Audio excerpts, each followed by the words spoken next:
Hey everyone, welcome back to my channel, and in this video we are going to test the minimum spec requirements for Indiana Jones and the Great Circle. We'll test it out in Indiana Jones and several other games just to see if this minimum setup still holds up today. The minimum system requirements for the game is a Ryzen 5 3600, which was one of the best-selling CPUs at the time, as well as an RTX 2060 Super, 8GB, which is a fantastic GPU. It was a top seller back then, and still the performance for that GPU is comparable to like RTX 3060 12GB today. The only difference, well, the biggest difference between the two is that the RTX 3060 12GB has additional RAM, and that just allows it to perform a little bit better in games that are more demanding, or well, more VRAM demanding. And then on top of that, the system RAM requirements is 16GB, which it's kind of getting a little low in, like, for AAA games. I wouldn't recommend going with 16GB RAM. 32GB makes a big difference in most scenarios, but since that was the minimum system requirement, that's what we're going to use. Now, most of these, like the RTX 2060 Super and the Ryzen 5 3600, both those came out in early to mid 2019, so we're getting close to these components being 6 years old. So it's definitely going to be interesting to see how well they hold up in playing today's AAA games. So Indiana Jones and the Great Circle came out a few weeks ago, and the minimum specs for this game are Ryzen 5 3600, 16 gigs of RAM, and an NVIDIA RTX 2060 Super for the GPU. And by running all these, it's saying that you can get 60 FPS on low settings. So we're going to run it at 1080p. And we have the graphical preset set to low, which puts everything at low. We will turn, well, I guess we'll leave vegetation where it is. We'll turn DLSS off. So DLSS with DLAA on is the resolution scaling is now turned off.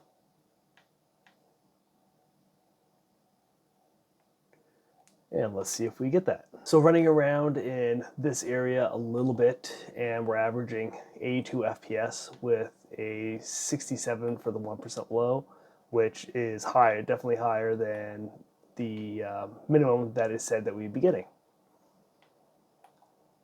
So based on that, we can up the graphical presets and still maintain that 60 FPS average. And as far as system RAM goes, we're only using 11 gigs, and for the GPU, we're using almost 7 gigabytes of RAM. So I feel like what's going to be the setback is eventually with textures, we're going to start reaching or exceeding that 8 gigabyte mark, and that is what's going to impact performance. But let's go ahead and up this. I feel like for the graphical presets, we can probably put this up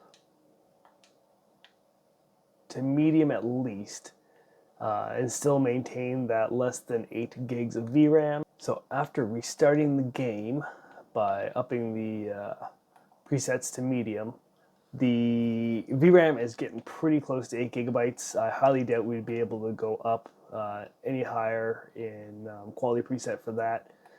Well, I guess for the textures than medium, but that really doesn't matter because by upping it to medium, we did bring the performance down quite considerably. We're now sitting around 60 FPS on average with 55 1% low. So the 1% low didn't change a whole lot. It went down a few, but the average did go down by about 15 or so FPS.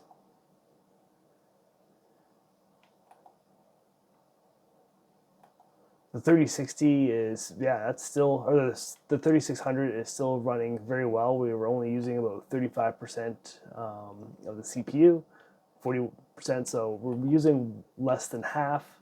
So 3600 is still running well. It's the GPU that's the problem, and mainly it's the VRAM that's going to be the biggest bottleneck, because we could still up the quality on the preset a little bit higher, but that VRAM will definitely go over 8 gigabytes and then cause performance issues from there. But both are still holding on very well overall, but the 2060 Super is definitely getting a little, starting to show its age. So let's go try out some other games. Okay, moving on to Dragon Age the Veilguard. This is another game that came out very recently, within the past couple of months. Set at 1080p, cap frame rate, DLSS. We're going to turn that off.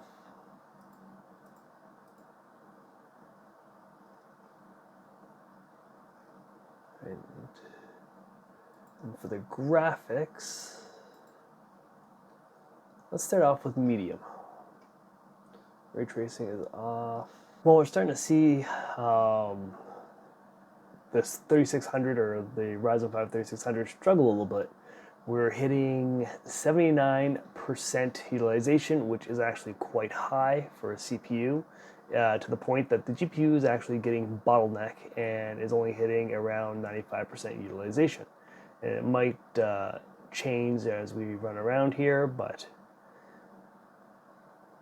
that just goes to show you that games have progressed quite a bit over the past 5 years, and some are a little more better optimized than others.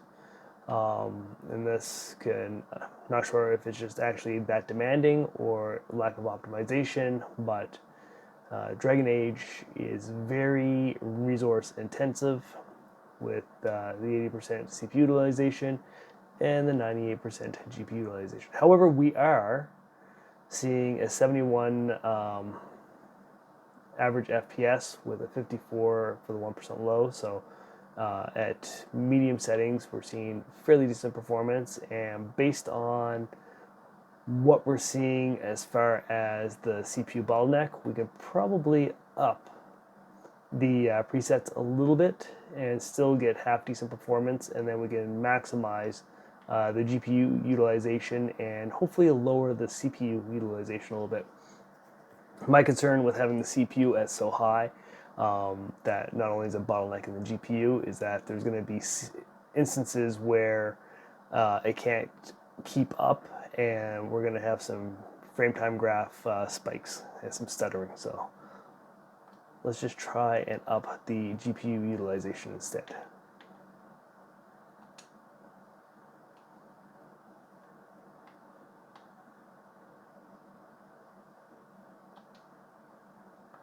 All right, I gotta say, I'm a little surprised that even after the turning the presets up and restarting, the FPS, as expected, did drop. We are now hovering around an average of 56 FPS, and the 1% low is 44. However, I was expecting the GPU utilization to, hit closer to 100%. Considering the CPU utilization is still kind of similar. It's in the high 70s, low 80s. So they're different areas.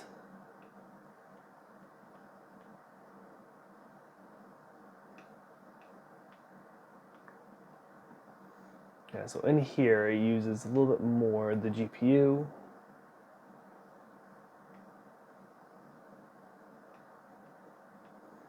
Okay, it might be area dependent. The docks just aren't as GPU intensive. But in this area, the CPU does come down a little bit. So you could probably get by turning the presets up even higher. However, that's definitely going to start sacrificing performance, considering we're just below the 60 FPS mark now. But we might as well go ahead and try it. Where there's still a little bit of room with the VRAM, we should be able to up it no problem. So Ultra, that's kind of, I wouldn't think we'd be able to play a new 2024 game on Ultra with a 2060 Super Native, but let's find out. Well, VRAM is definitely hitting the max that it possibly can use. I bet you if we go higher than this, we're going to start getting into some pretty bad performance issues. But besides that, we are just shy of 50 FPS on average. And as you can see, yeah, we're starting to see some spikes. So we are starting to get into some performance issues. It's a little higher than what the GPU and CPU combination can handle. However, it's not too bad. We got a couple little peaks there, so our 1% low is down to 33 FPS.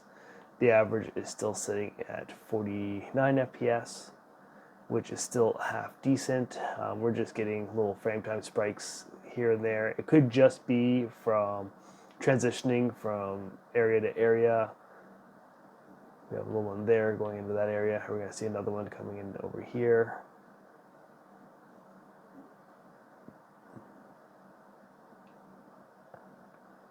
Nope, nothing yet. It might be evening itself out. However, we're getting closer to that 100% GPU utilization, and the CPU utilization did come down a little bit. It was hovering around the low 70s, but it didn't change too much.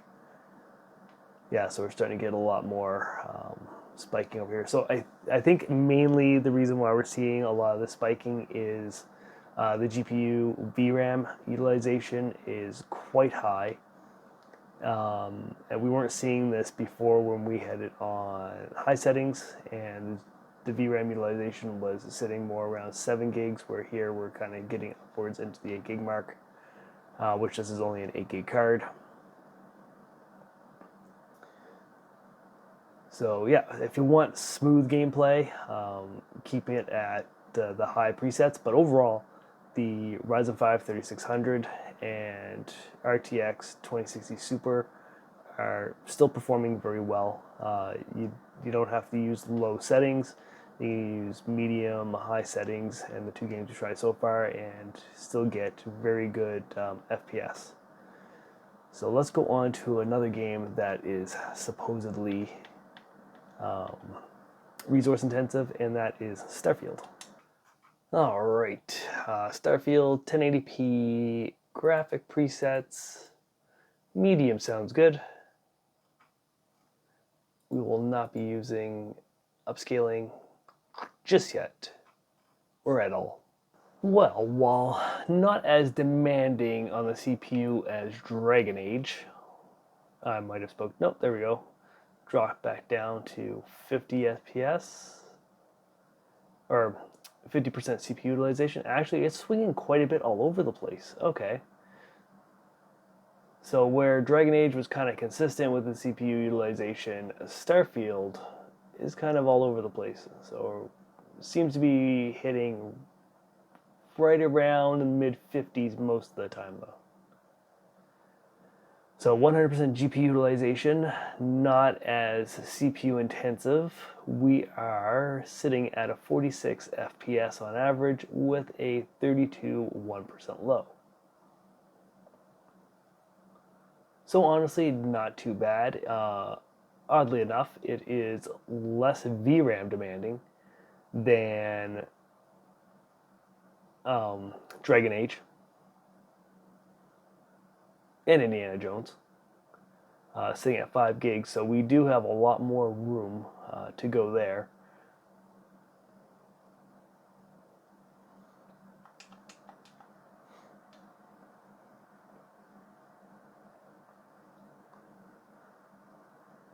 Honestly, this is probably going to be the sweet spot for native resolution as far as the graphic presets go. Drop it down too much and you lose, shadowing, textures, and things like that. Your other route is to increase it and then use some upscaling like DLSS to make up for the difference. But if we put the presets up any higher than it is right now, we're going to start dipping below 30 FPS. Or well, we'll be getting closer to that, whereas this kind of feels pretty comfortable at the 41 FPS. Looking at the frame time graph, it's pretty smooth. There's a couple little spikes there, but it wasn't as bad as Dragon Age when we had the turned the presets up to ultra. So as far as AAA titles go, for newer games that have come out this year, the 2060 Super 8GB and the Ryzen 5 3600 are still very capable, even though these have come out 5-6 years ago now. So they are getting a little bit older.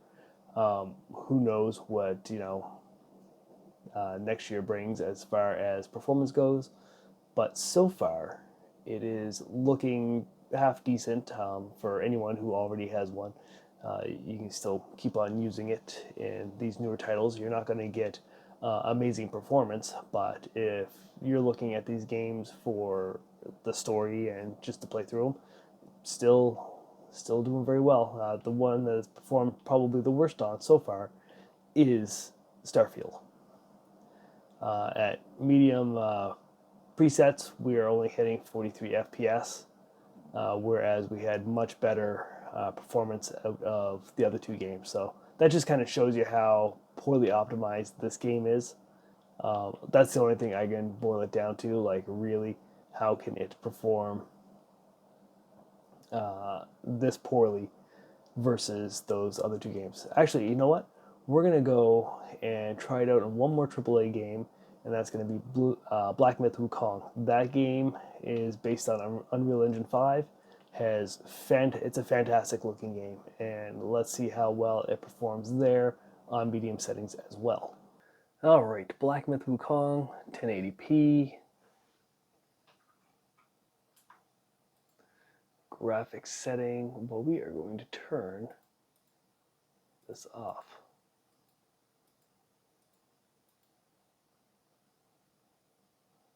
Oh, yeah, let's put the resolution up to 100%. That way there is no upscaling. Ray tracing's off. Graphic preset, let's go with medium. All right, so medium settings here, we are averaging 61 FPS with a 1% low of 51. The GPU is nearing 100% utilization. We're at 6 gigs almost of VRAM, and this game doesn't seem to be as similar. No, it's less GPU intensive on average, it seems, than Starfield. However, it's far less GPU or CPU intensive or demanding than Dragon Age and what was the other game? Indiana Jones. So just running around the forest here, this little area, we are getting 60 FPS on average, which is pretty decent to play. You can play around with it a little bit more and, you know, optimize which settings you want, but this game just looks so good compared to Starfield and gives you better performance. All right, so if we up it a little bit more in the settings,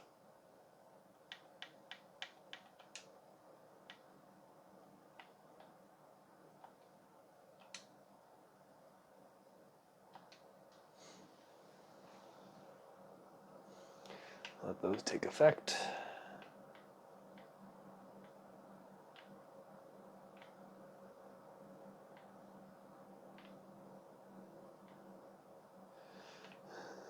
So there's quite a few frame time spikes. Oh, what hit me?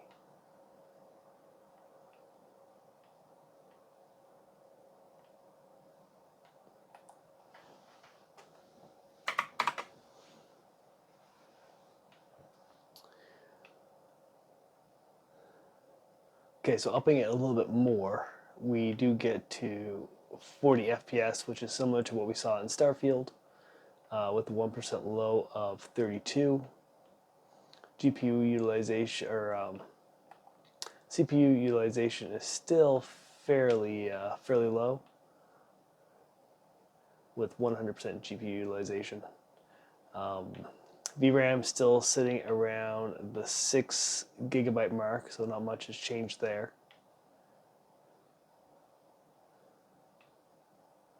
So you can easily get good performance in this game with the 2060 Super.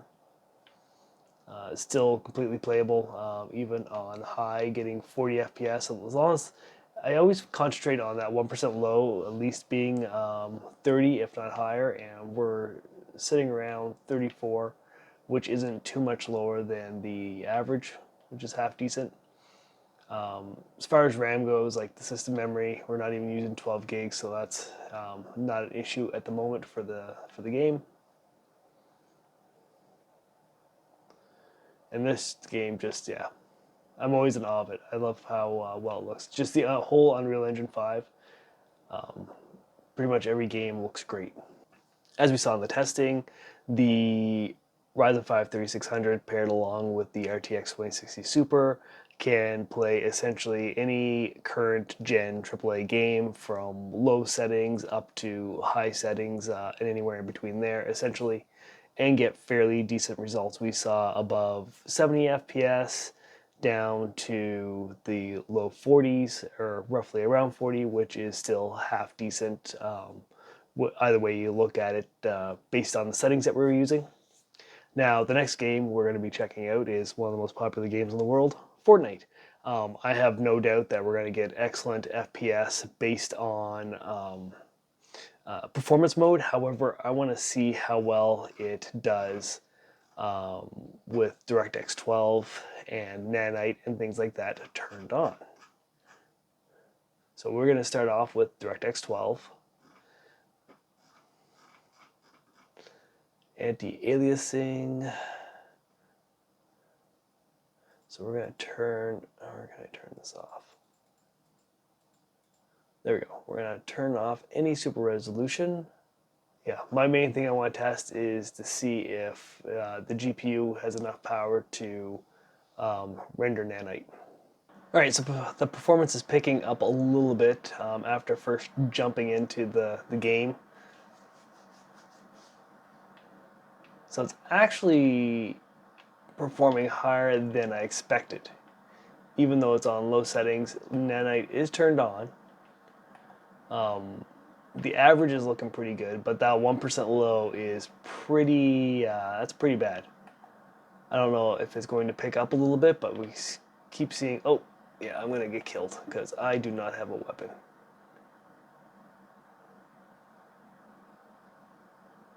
Let's see if I can find something.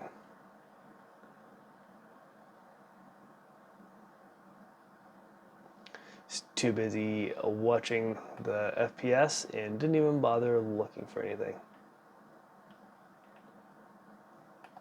Okay, come on. There's got to be a chest somewhere. And now our 1% low is down to 4. Yeah, so with Nanite turned on, even though the average is half decent, that 1% low is pretty awful. Alright, let's turn Nanite off, and we'll leave everything else on medium. Yeah, so without Nanite on, the game is a lot smoother with the 2060 Super. We're not, well, it's quite CPU intensive. We're hitting the 66% and it's pretty much staying on there. But GPU, we're only hitting 75%, so that leads me to believe we have more room to go as far as upping the quality presets. So let's go ahead. We can do that now without turning Nanite on. We can put these quality presets up a little bit higher. All right, just by doing that, we jumped up to 110, well, jumped down, I guess, to 110 FPS, but the GPU utilization went up to 97%. And just running around.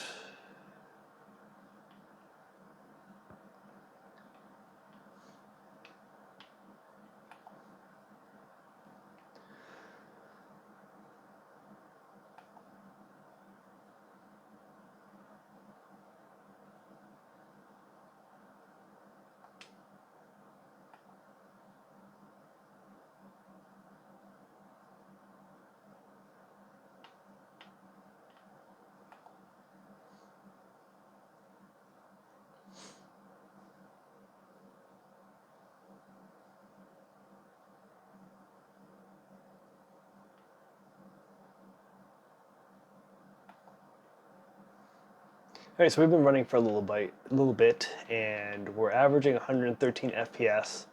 The GPU utilization is almost 100, and the 1% low is hovering between 73 and 72%. So without Nanite on, this game actually performs very well on this GPU.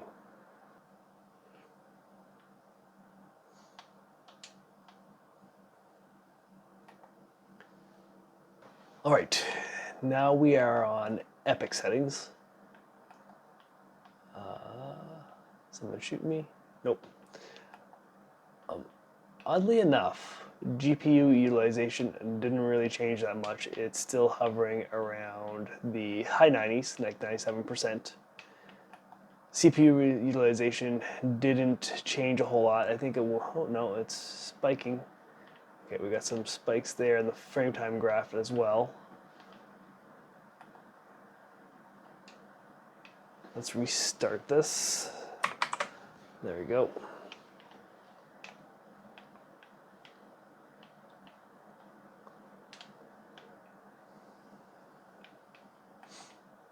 Yeah, epic setting. It doesn't seem to like epic settings too much. The frame time graph is starting to get a little more chaotic. However, it's still not too bad. So even though GPU utilization didn't, go up to 100%, we saw a dip in quite a big dip in performance. We dropped from like 113 FPS down to 60 FPS, which for a game like this, you probably want a higher average FPS, especially a higher 1% low.